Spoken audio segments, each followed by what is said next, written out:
ನಮ್ಮ ಇಂಡಿಯಾದಲ್ಲಿ ಹೇಗೆ ಕ್ರಿಕೆಟ್ ಒಂದು ದೊಡ್ಡ ಸ್ಪೋರ್ಟ್ಸು, ಅದೇ ಥರ ಈ ಒಂದು ಸ್ಪೋರ್ಟ್ಸ್ ಕೂಡ 2011 ಒಂದು ದೊಡ್ಡ ಅಲೆನೇ ಎಬ್ಸ್ಬಿಟ್ಟಿತ್ತು. ಆ ಸ್ಪೋರ್ಟ್ಸ್ ಯಾವ್ದು ಗೊತ್ತಾ? F1 racing. UPಯ ನೋಯ್ಡಾ ಬುಧ್ ಇಂಟರ್ನ್ಯಾಷನಲ್ ಸರ್ಕ್ಯೂಟಲ್ಲಿ F1 ರೇಸಿಂಗ್ ಅವರು ಟೋಟಲು 3 ರೇಸಿಂಗ್ನ ನಡೆಸ್ತಾರೆ. 2011, 12, 13.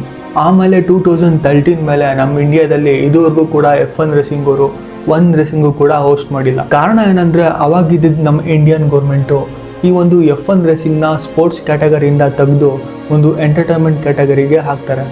ಆ ಒಂದು ಟೈಮಲ್ಲಿ ಎಂಟರ್ಟೈನ್ಮೆಂಟ್ ಕ್ಯಾಟಗರಿಗೆ ಹಾಕಿದಾಗ ಟ್ಯಾಕ್ಸಸ್ಸು ಕೂಡ ಜಾಸ್ತಿ ಬರೋಕ್ಕೆ ಸ್ಟಾರ್ಟ್ ಆಗುತ್ತೆ. F1 ಆಕ್ಸೆಸರೀಸ್ ಮೇಲೂ ಕೂಡ ಟ್ಯಾಕ್ಸಸ್ ಬೀಳೋಕ್ಕೆ ಜಾಸ್ತಿ ಆಗುತ್ತೆ. ಹೀಗೆ ಇವೆಲ್ಲ ಟ್ಯಾಕ್ಸ್ ನೋಟಿಸಸ್ಗಳು ಒಂದಿನ F1 ಹೆಡ್ ಕ್ವಾರ್ಟರ್ಸ್ಗೆ ಹೋಗಿ ತಲುಪುತ್ತೆ. ಸೊ ಅವಾಗ F1 ಅವರು ನಮ್ಮ ಇಂಡಿಯಾದಿಂದ ಇವರ ಒಂದು ರೇಸಿಂಗ್ನ ವಿಡ್ರಾ ಮಾಡ್ಕೊತಾರೆ.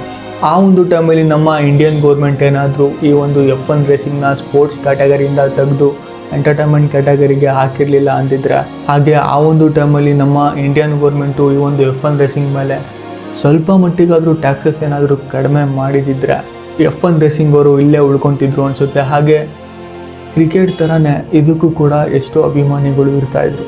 ಈಗಲೂ ಕೂಡ F1 ರೇಸಿಂಗ್ ನೋಡೋರು ನಮ್ಮ ಇಂಡಿಯಾದಲ್ಲಿ ಸಾಕಷ್ಟು ಜನ ಇದ್ದಾರೆ. ಅವ್ರಿಗೆಲ್ಲ ಒಂದೇ ಆಸೆ, ನಮ್ಮ ಇಂಡಿಯಾಗೆ F1 ಮತ್ತೆ ಯಾವಾಗ ಬರುತ್ತೆ ಅಂತ.